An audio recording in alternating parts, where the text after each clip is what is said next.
Hi, everyone. Welcome to this week's CSAC Research Seminar. My name is Cameron Tracy. I'm a research scholar here at CSAC, and I'll be moderating today. For today's talk, we have Dr. Gorak Pawar, who is going to talk to us about two issues that you've probably heard a lot about recently. The first of all, in the last few years, you've probably heard the phrase rare earth element or something about rare earth mining, but probably haven't learned much beyond superficial aspects of it. So we're lucky to have a scientist who focuses on that today. And I'm very confident that you've heard about supply chain issues recently. So Dr. Pawar's talk today is going to combine these two topics. He's going to tell us about a revival of the domestic rare earth elements supply chain. Dr. Pawar is really the perfect person to be talking to us about these issues. He has his doctorate in mining engineering and is currently a research scientist at Idaho National Lab, where he conducts research on supply chains of critical metals, including rare earth elements. Dr. Pawar is currently a research scholar, a visiting scholar at Stanford CSAC, where he continues his work on these issues, especially looking at policy issues and how the science of these relates to ongoing concerns in that arena. Dr. Pawar is going to be speaking for about 30 minutes, followed by about half an hour of Q&A. If you're attending online, we have a Q&A up, so feel free to enter questions at any time during the talk. And during the Q&A, I'll try and mix questions in between those attending here in person and those online who have entered their questions into the Q&A.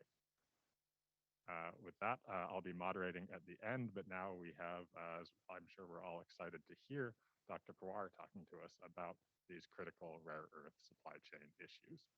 Over to you. All right. Thank you so much, Trace, for such nice, wonderful introduction. And welcome you all in this room, and welcome everyone online. Today, as Cameron mentioned, that I'm going to talk on like revival of domestic rare earth supply chain. Before that, I'm sure all of you must be wondering like why I'm in this conference room, right? I know like many of you may not share the same background that I'm sharing. So what I'm going to learn from this today, I mean, is it going to affect my life anyway? So that is sort of like question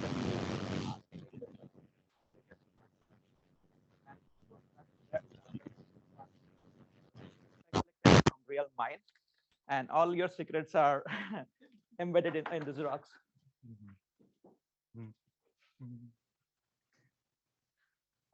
So here's like outline of my today's talk. I know, like as I mentioned, many of you may not share the same background, so I want to give like a little bit primer about like rare earth elements. What are they? Where they have been used?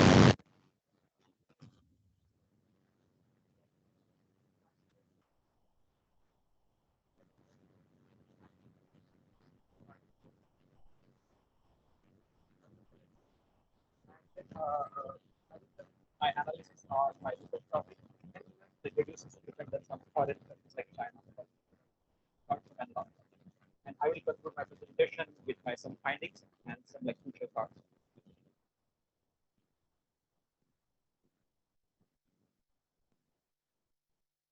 About that.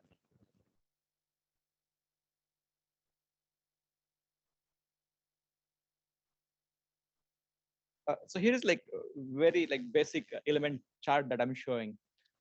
Because as a material scientist, we see this chart often, but I'm not sure how many times you see this chart. So in this elemental chart, you can see different elements listed here according to their color, according to their function. And we are interested in this pink row here. So those elements are called like rare elements because they share almost similar chemical characteristics, similar chemistry, and often they occur together along with like uranium and thorium. And let's try to understand like urgency of this topic and the policy relevance of this topic. So last week we heard news about like President Biden. He invoked like Defense Production Act. So for those who don't know Defense Production Act, it's the Cold War era like provision where president like has power to like spend additional funding or like secure additional like resources so that like domestic industrial base can survive and can thrive and can address all the national security challenges and other defense challenges that US is facing. And so this is not the first instance. So last couple of years, like during last administration, President Trump, he also signed like one executive order, like highlighting the importance of these critical elements and like how we or what we can do to revive the supply chain in the US. And the current administration, they also have like one executive order on this topic. So I think that came last year. And President Biden, he ordered like different government agencies to like investigate like the current bottlenecks in the rare earth supply chain and other critical metal supply chain. And all government agency like submitted their report. And I want to highlight one report here that's submitted by US National Security Advisor like Jake Sullivan. So he mentioned like specifically like critical metals and some part like rare earth elements, how and I mean what we need to do in the future to secure our like critical supply chains. And after that, you can see there are many like government initiatives in terms of like funding, in terms of like many like industrial initiatives, inviting like foreign companies to participate in US supply chain. And I will highlight those aspects as we go. Now you will ask me why we care about like why rare earths are so important that president is invoking like defense production act. So let's start with this one example, national security. So if you see like different applications, right? So this is just representative image of like F-35 fighter jet.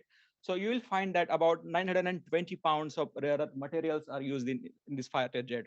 And if you see other defense applications such as like submarines or missile guiding system, you will find application in those areas as well. And you can imagine if there is disruption in supply chain, like we are losing the vitality of such programs and future preparedness. And this is my favorite topic, energy transition. So nowadays we are talking about energy transition, how we can be carbon neutral in next 10 years or 20 years. And in that aspect, we are talking about like, let's say electric vehicles, right? So electric vehicles, we use like energy storage or batteries. We use like permanent magnet motors. In those application, again, like elements such as neodymium is very important. And to give you just context of this topic, right now, even with like so much electric vehicle push, US only has like 2 million electric vehicles at the moment. And this represents like less than 1% of the total number of vehicles in the US. You can imagine if we go, let's say from 1% to 10%, 10 to 20, how much those critical materials we need and where we can source them. I mean, there is no clear answer right now. So that's why I think policy issue become like very important here. And last application is economy, how the supply chain are affecting the economy. So here I want to give example of your maybe favorite device like iPhone. So if you see different parts of iPhone, right? Let's say like different sensors like vibrator or let's say screen. So those part also they use like rare earth elements. And you can imagine like last quarter I read news where they reported like Apple lost $6 to $7 billion only because of like some supply chain issues. You can imagine if we like cut access of those critical materials of manufacturing those like important parts, what kind of economic damage we can have. So that's why to sum like all this slide, so rare earth element supply chain is very important. And I think it got a lot of traction in last few years. And there are still few like science and technological issue and as well as policy issue that we need to resolve and make sure that we have clear answer for the future development.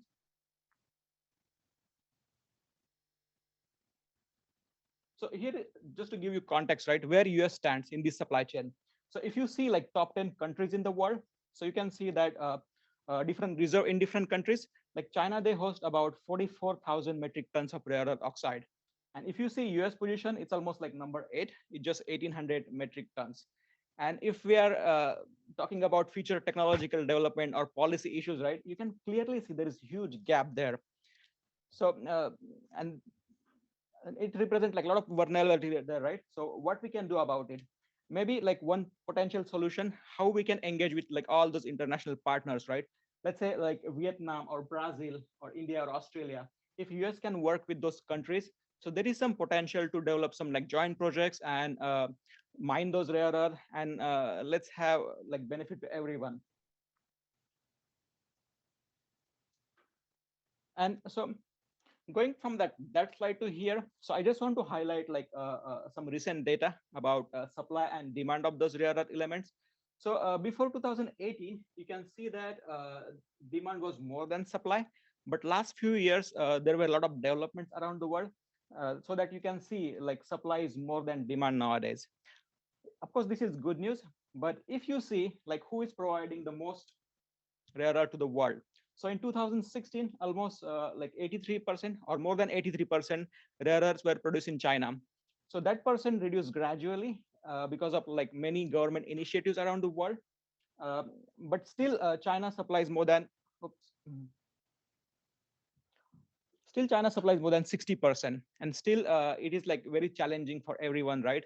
If something happened tomorrow and if there is some geopolitical development, then we are still significantly relying on one country. And I would say like right now China is controlling all the like global supply chains, not only like rare earth elements, but all the technology that is deriving from rare earth elements. And like last year or so we experienced, right, if single point of failure in supply chain, how it can affect everyone in the world. So same story here. If there is failure in let's say rare earth supply chain, it is going to affect every of us, right? As you know, like you are using your iPhones or you may have your electric car in future. If you don't get enough metals to support those technology, then I think at then as a consumer we will also have some consequences there. Now, as I mentioned earlier in the talk, like US was the leader once upon a time in this technology. Then what happened so that US like lost its leadership to other countries? So we need to understand like some historical context, what happened in the history, and how we got this point today. So in 1950s, as you know, there was like great competition between US and Russia in terms of Cold War. And there was like significant push for nuclear weapons, right, during that time. So many countries, they were after like uranium. And same in US, like many geologists, they were finding like uranium resources. So they found like one site on the Nevada and California border, like the current MP or Mountain Pass material site. So they found some like radioactive material signatures there. So they did some investigation there to see whether is there any uranium there or something else.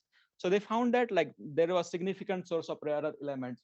And after that, in 1953, the Molycorp Corporation, I think, is one of the historical companies who were leader in this area.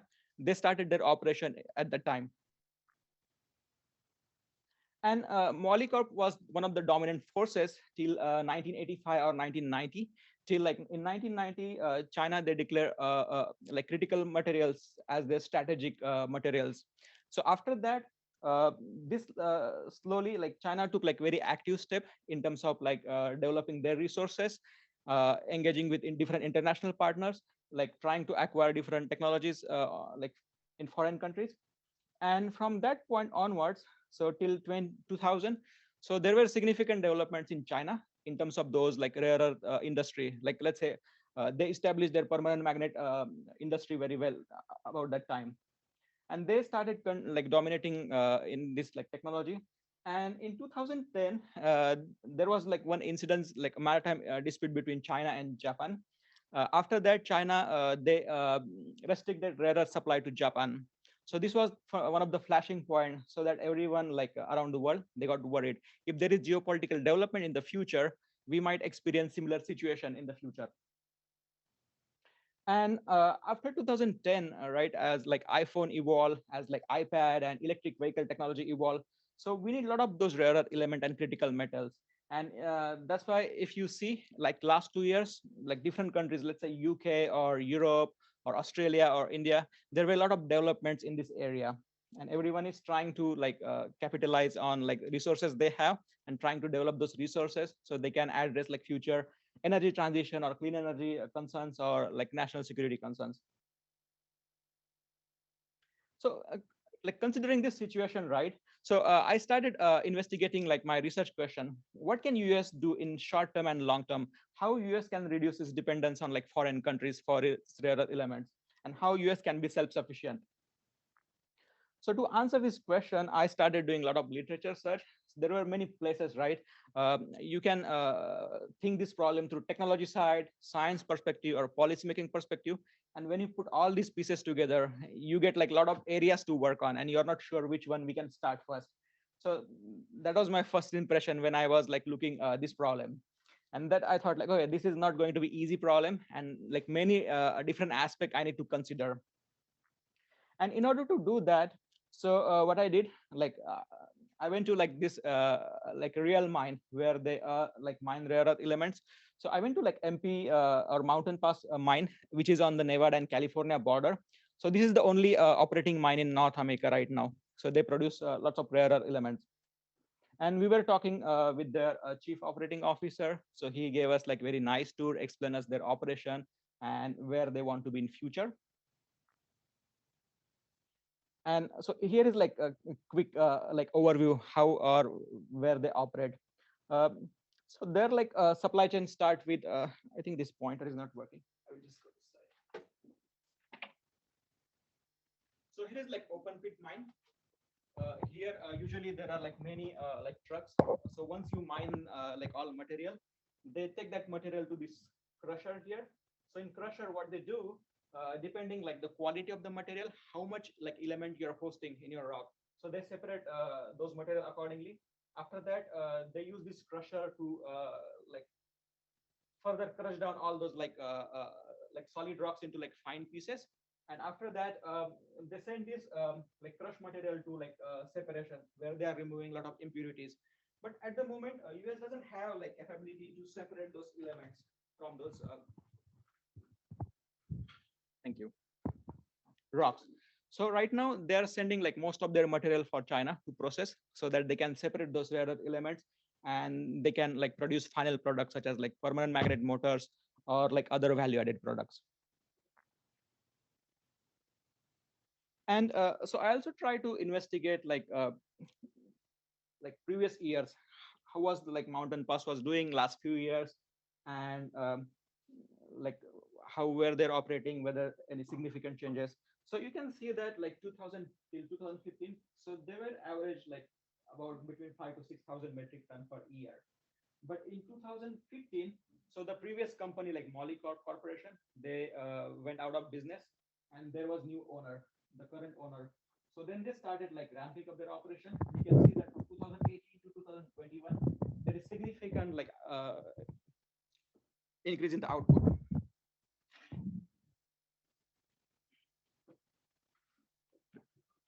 Okay.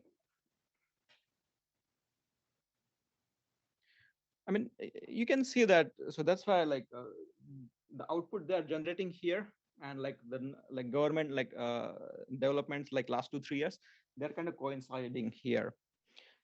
And I would say MP material could be a good demonstrative example to other mining companies in the US who want to establish or who want to contribute in this supply chain development. Because I mean, there is a lot of infrastructure upgrade. If you know like Mountain Pass mine, MP mine, so they received about like 35 million Department of Defense grant like recently. So I think it could be good opportunity for MP materials to show like how they are operating and how they can help like US to become independent of like foreign rare earth supply chain. And I hope like they will also have their facility to design like permanent magnets in the US, so that they don't need to ship their I mean the raw material to like other countries, separate there and get it back in the US.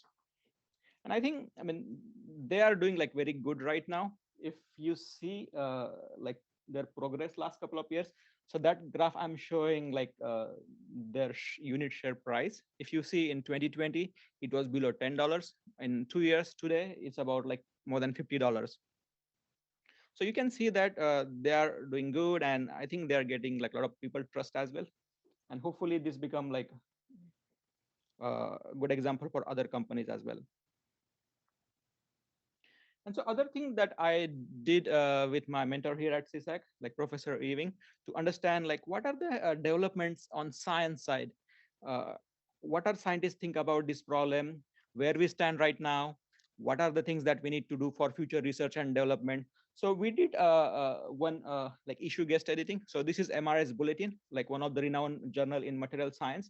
So we invited like researchers from different countries, including like Germany, Korea, Australia, US, to contribute to this special issue, so that they can highlight their thoughts on like different components of supply chain.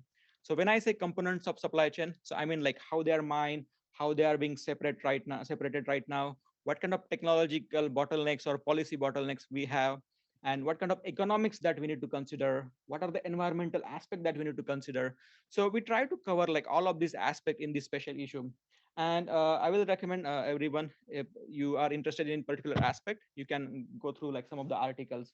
So I'm just presenting some of our key findings in this issue. I mean, you may find it repetitive, but I think it good to discuss them again here. So right now we are recycling only 1% of electronic waste. You can imagine if we can do more recycling, we can reduce strain on like new mining development, or we can reduce strain on like environment as well. But this won't be easy, right? So we need a lot of like logistical planning in order to do more recycling, because number one factor is economics. So we need to consider like how much it costs us to process the single unit, right? So you don't want to spend like too much money on resources that are not worth of recycling. So there are like some developments in this area. Other thing, we need to quantify, or we need to assign some quantitative value to different activities, right? So we also learned that we need to do a lot of life cycle development analysis to understand like different processes in supply chain, how much environmental impacts they are generating, where we can improve those processes, and how we can minimize those impacts. And another problem is balance problem. So if you remember the element chart that I showed at the beginning, so there were a number of elements. I mean, not all the elements find similar applications, right? Some elements, they are in high demand, but they occur very less in the like Earth's crust. But some elements, they have like more like availability, but they are not used that much. So we need to understand like the elements that like cost more, how we can develop substitute for them, or elements which are like just don't have any cost, but they are being produced like in significant amount, how we can find like alternative applications, so that you don't need to consider or worry about, okay, their stockpiling cost, or their like storing cost, or transporting cost, or even environmental cost. So we call this as a balance problem. So there is some work needed in this area as well. Another area is like development of highly efficient and sustainable separation techniques. So as I mentioned earlier, when we crush those rocks, right, rocks with rare earth elements, you still need to separate those elements. And in order to do that, many times like chemical separation technology is used, chemical or electrochemical, and you end up using a lot of chemicals there that may harm environment. So to avoid such issue and to increase the effectiveness or separation efficiency, we still need to do a lot of work in this area to understand, okay, whether we can develop some sustainable techniques that can create minimum damage to environment. And so after going through this exercise, then I started, initially I show you, right, how complicated it could be combining different factors. I try to simplify that into different aspects. So policy aspect, so environmental regulation is good. Then there are like many other aspects relevant to policy. So I don't know whether we have time to go each of those aspects. I will try to highlight the key aspect in my presentation later on. But I just want to mention like what I found here. So in science and technology, we need manufacturing capabilities in the US. We need know-how technology, because sometimes those old techniques may not be efficient. So we need to know like how we can develop like advanced techniques. And there are a few non-technological factors as well, including like the infrastructure required in the US and who will support that infrastructure. And another important aspect is labor cost, because if you see like labor cost in the US in different parts of the world, they are significantly different. I mean, US is more expensive right now. So in future, maybe we can develop some, let's say, autonomous technology or computer aided technologies to minimize that cost. So let me go through three aspects. So first is like environmental regulations. Uh, so let me explain this concept first, like norm. So what happens, look, in mine or everywhere we like go, right? So there is some sort of like radioactive elements present, but they are not in enough concentration to cause any harm. So those elements called like norm, or naturally occurring radioactive materials. But when we process those material, we are kind of changing their properties, right? We are changing their concentration purposefully. So those technology called like T-norm, or in other words, they call like technological enhanced naturally occurring radioactive materials. So the norm materials, like there are some legislation that can oversight norm materials, But for TNOM, there are not that many legislation which govern such material processing. And because what happens, each state in the US, they have their own regulation. And let's say if something happened between different like states, right? Or let's say if a company is mining their material in Nevada or California, and if they're processing in Texas or some other state, if there is some environmental issue, how we are going to resolve such environmental issue? So that's why I think we need to have some guidelines on federal level and not only state level.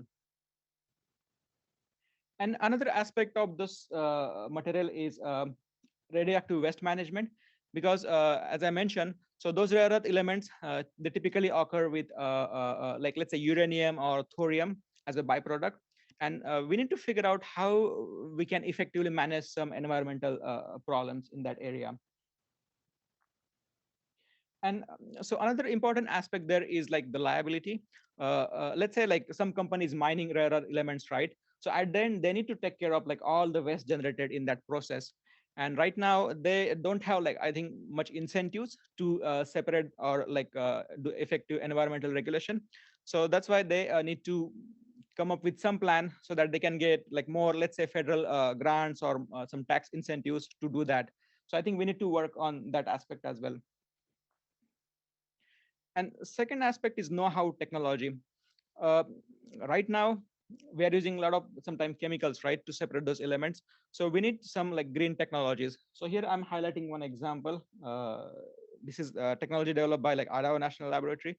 So what we are doing here, uh, we are taking like wastewater using like let's say potato separation, right? Idaho is famous for potatoes. So there is a lot of wastewater generated, and that wastewater contains a lot of organic materials. But that organic material could be food for some let's say biological bacteria, right? Those bacteria can be used to separate those rare earth elements. So we need such kind of technologies in the future so that we can use like existing water waste or other waste like appropriately, and at the same time we can solve like some really good scientific problem. And another area that we need to work, because there are many developments around the world, right? We don't need to reinvent wheel again. Maybe US can work with like other international partners and see whether they can work together to develop those technology jointly, and accelerate like the supply chain issues that we are facing. And another aspect is, I know like some of you might have heard about it, like thorium-based reactors. Uh, I mean, thorium is a lot of, there is a lot of potential for thorium, but we still need to do a lot of research and developments. I mean, thorium in US or different parts of the world, we can find it significantly. But right now, we need to figure out how we can translate that into like some sort of useful nuclear energy or some other useful technologies. And the last one is strategic considerations. As you know, like recently, DoD or DOE, like many government agencies, they provided a lot of grants to universities or like many consortium to work on research and development topics. And here is another example that I mentioned at the beginning. There are many other strategic investments as well. Like this is from DoD, like they invested about 35 million into MP materials. Hopefully MP materials would be like good example to other companies. And here is another example. Again, like Linus is Australian company. So they have been invited to set up processing facility in Texas. So we need such kind of strategic investment and strategic engagements with international partners so that we can bring like the best possible technology other companies in the US, and US can take advantage of it. And last one is the recycling aspect. Right now, as I mentioned earlier in the presentation, only 1% of e-waste are recycled right now. We need to figure out whether we can develop any like good solution in order to collect those waste materials, bring those waste material to some like common facility and do some processing there. But cost and like all different like logistical complexity, so they are preventing such kind of initiatives.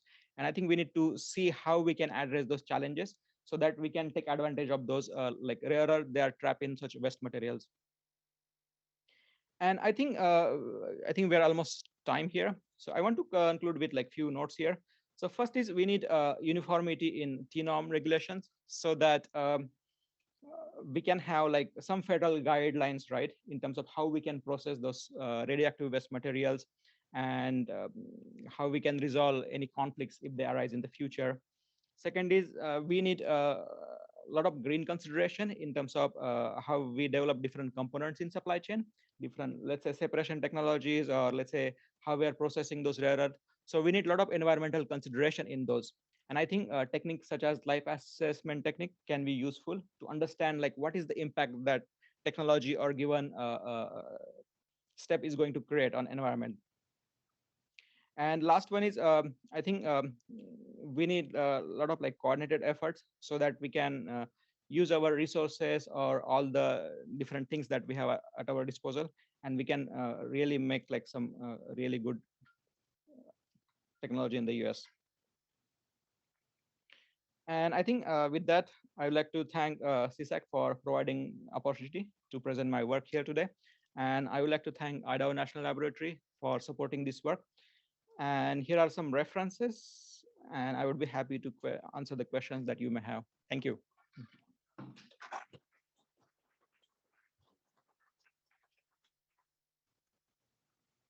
Thanks for an illuminating talk, Dr. Pawar.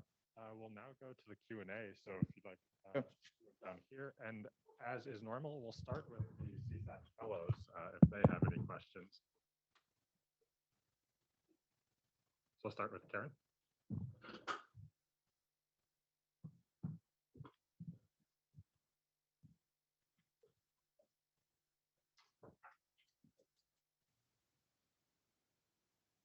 That was a really interesting talk, and I certainly learned a lot from your presentation.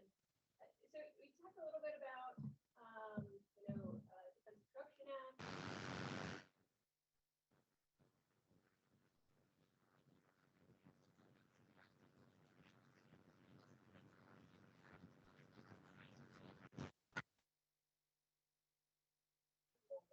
In this, and how energized are they, and are they forming their own partnerships to work on these supply chain issues? I think that's a really interesting question. So at the end, when we talk about supply chain, right? So it's not the issue of only mining companies because they're producing. So everyone has to play their role because as you see, right,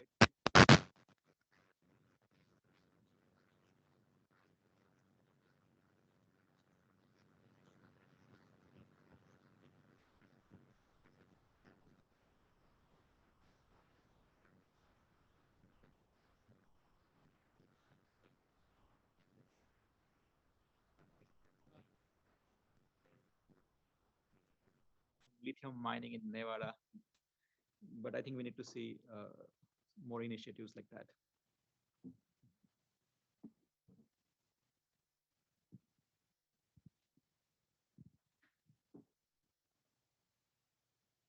Hi, thanks for such an interesting talk. And I must admit, I know nothing about this area, so excuse me if this is a kind of naive question. But I found this idea of just 1% being recycled really shocking. And given that you've talked about the kind of not being recycled and the environmental impact of mining, I was just wondering, has this been framed as an environmental problem in the kind of policy literature? And is anyone in the world doing this better? Are there better solutions out there already, or is this just an area that's been really neglected? There is one company in Redwood City here in California. So I think they started their business last year, or I don't know exactly when. So they're working in this area to see how they can recover or recycle those electronic wastes. I mean, if you see, like, there were efforts in the past around the world, but as I mentioned, sometimes like cost is consideration, how much energy you need to use to recover those materials, right? You don't need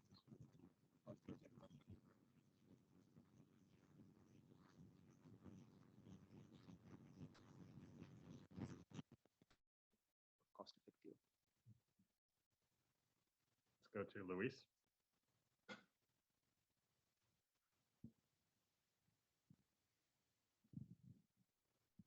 Thank you for the presentation, Greg. It was very interesting. I'm not a scientist, so most of my questions are going to come from the political implications of the presentation. And I understand the drive behind trying to become more independent, especially in the US when it comes to the REE market. But I wonder if there are some efforts at promoting suppliers coordination, for example. Especially, I'm guessing that with the pandemic, we also saw the um, weak links in the suppliers chain. But I wonder if there are some efforts to prevent something happening like this in the future, to actually have a supply of this REE without having to become totally independent and actually promoting coordination with other suppliers. So I don't know about like private industry, how they're coordinating, but there are some examples on government level. Let's say like DoD, they are working with EPA or they're working with DOE, right, to identify where they can collaborate. And I think there was some initiative from Department of Interiors as well, right? All those minor.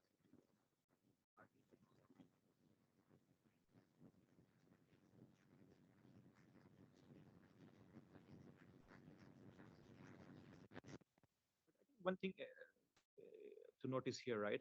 At least on government agency, at least individual government agency, they started understanding like this issue very seriously. And if you go online, if you see DoD or like other agencies, right? So they have their own reports, their concerns, and what they're going to do about those concerns. Thank you. That's my. Let's throw in one of the online questions. And as a reminder,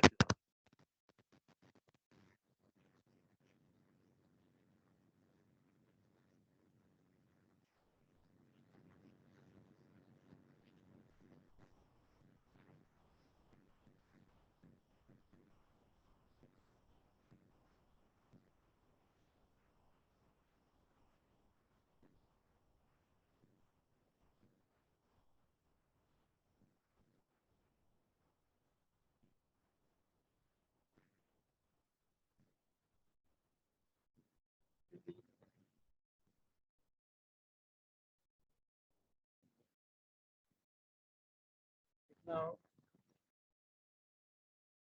there is some potential in that. You need to understand, right? Imbalance problem. That like yes, you can mine differently, different. They have to be like cost effective. You don't want to mine too many things that are not worth. I'm not saying copper is not worth, but we need to understand like pros and cons of both sides. And sometimes it depends on site to site, right? So I don't know which like site you're talking about in China. They might have different geological features. They might have different like local ecosystem that we need to see whether that exists in US or not. And if that exists, then there is potential of such joint development.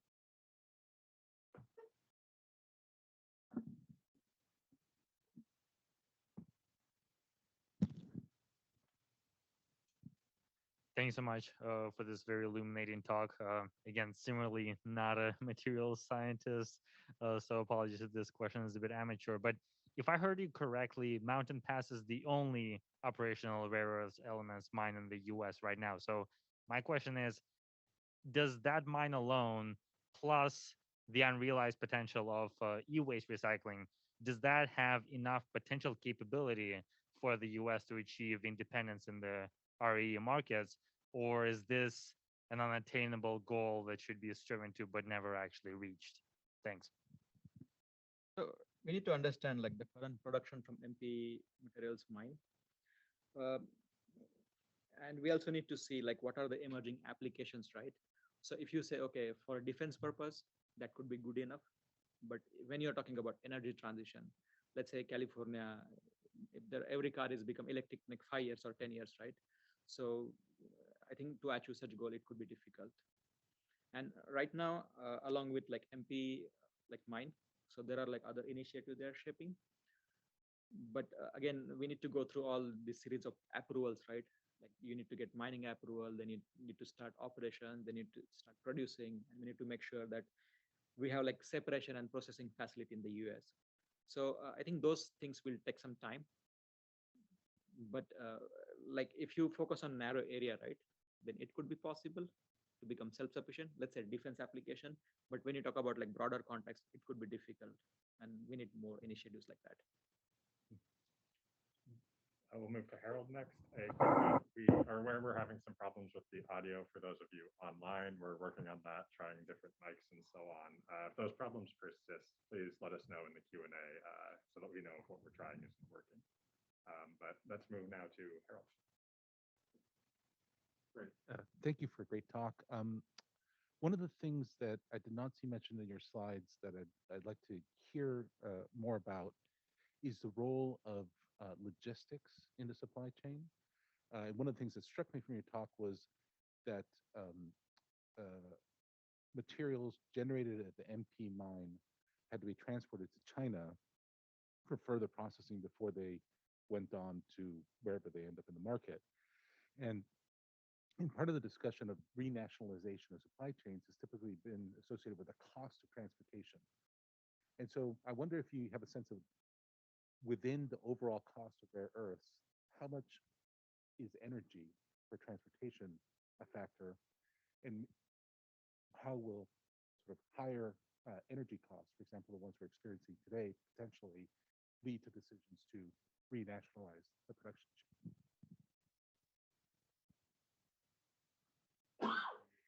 So, like, let me answer your question in two parts. So, first thing is logistics, right? Uh, Sometimes, like, when you consider overall cost in terms of like mining cost, in terms of separation, and in terms of like transporting, let's say, material from US to China, right? So that still can be a profitable business, because most of the time they're using like sea routes. They're not using like air routes or any other things, but sea routes. And it typically take maybe a couple of weeks or a month to reach like material that has been mined in the US to reach China. And the second aspect is, uh, so I don't know like how much energy being spent on like those ships and those things, but I think we can save that energy cost if we can do that here in US, right? But the major concern is having those separation or processing facilities. And that's why I think we see a lot of initiative from Department of Defense or other government agencies, right, to set up those processing facilities in the US. If we are successful in that in near future, I think we don't need to ship material to China, and that could save some energy there. And I think that at the end will contribute to climate change goals as well. Moving back to the online questions, Claude Ezran asks about some of the applications of these. Now, you mentioned that briefly, and I know these are very diverse, but maybe you could walk us through just a few different of some of the most economically, industrially, or defense most important or critical rare earth elements and some of the applications in those different fields. So let's start with like consumer electronics. So I mentioned like iPhone, right? You can find application is on iPads or laptops, and sometimes like you can find application at some unusual places like fluorescent lamps or like TV panels. So you can find like application in that area. And when we talk about let's say energy, right? So in my talk, like I just mentioned like battery technology, but there are other clean energy technologies such as like solar energy. So you can find application in those areas as well. And in terms of like defense, right? So I try to highlight like fighter jets. Then there are like other possibilities. So if we read like congressional like service reports in the past, so they have highlighted applications such as like submarines, or you can find in guided missile or lasers or like communication system. So these are like different possibilities. And I think there are many emerging applications. Hopefully we will see more in the near future. Let's go to Steve. This would follow up on Dan's question, but you showed the chart that showed that the Mountain Pass mine's gone. It's basically increased its production in 7 years by about a factor of 7. So 43,000 tons, what percentage of that is of US demand is that? And then about what percentage of processing is in the US for US demand? I think that's interesting question. So right now they are processing everything in China, Yeah, as far as I know. And in terms of uses, right? Uh, so I need to really break down, right? So sometimes like predicting demand is difficult task because you're not sure like how like energy transition will happen or how soon it will happen, right? So we don't have that good estimate at the moment. And same thing, like sometime like defense technology, we can get some general idea like how many or what percent has been used, right? But it's very difficult to know exactly. So hope I think that answer your question. We have another online question from Anne Bridges about price wars. So in 2010, she mentions that China dropped the prices of their rare earth exports to force others, including US producers, out of business. Is that something that you foresee possibly being an issue again, or is there some solution to this risk? I mean, when we talk about pricing issue, right, then it becomes like government to government issue sometime, because like 2 or 3 years back we saw like tariff wars, right? So sometimes predicting those pricing fluctuation is difficult unless and until you're doing it like on purpose. So that's why I think I mentioned like some strategic initiatives that US can take. Like maybe they can provide some cushion, even if there is fluctuation, we can absorb that shock, and we don't repeat the same thing that has been in like 2010 or 12, right? When suddenly price went high and they crashed and everything went out of business.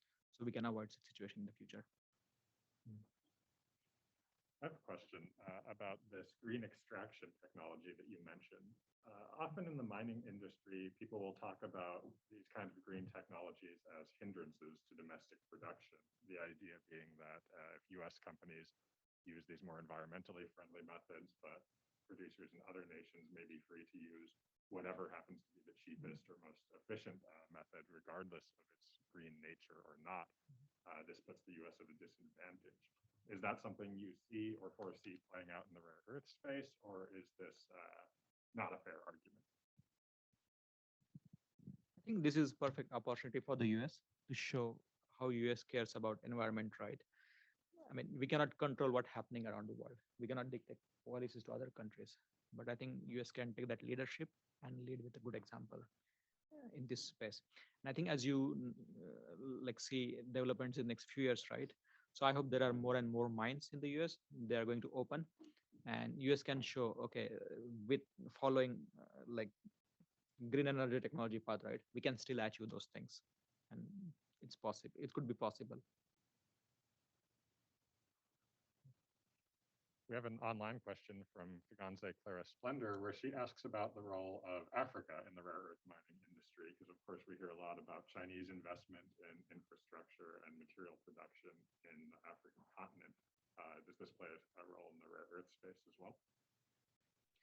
Yeah, I mean, Africa is becoming like new hotspot for critical metals. Just to give one example, right? So DRC, like Democratic Republic of Congo, so they are one of the like largest nation who are producing cobalt, and China invested about $124 billion in that country, if I'm correct about like news article that I heard. So I think that is diffusing in other areas as well. So critical metal, yes, Africa has a lot of potential, and I think we will see a lot of geopolitical competition in years to come. So that's why I think one of the point that I highlighted. So we need to have those like strategic international relationship with other countries, so that we can take advantage of such opportunities. We're just about at the end of our time. Were there any quick final questions for Dr. Pawar? If not, let's thank him for an excellent and really intriguing talk. Thank you.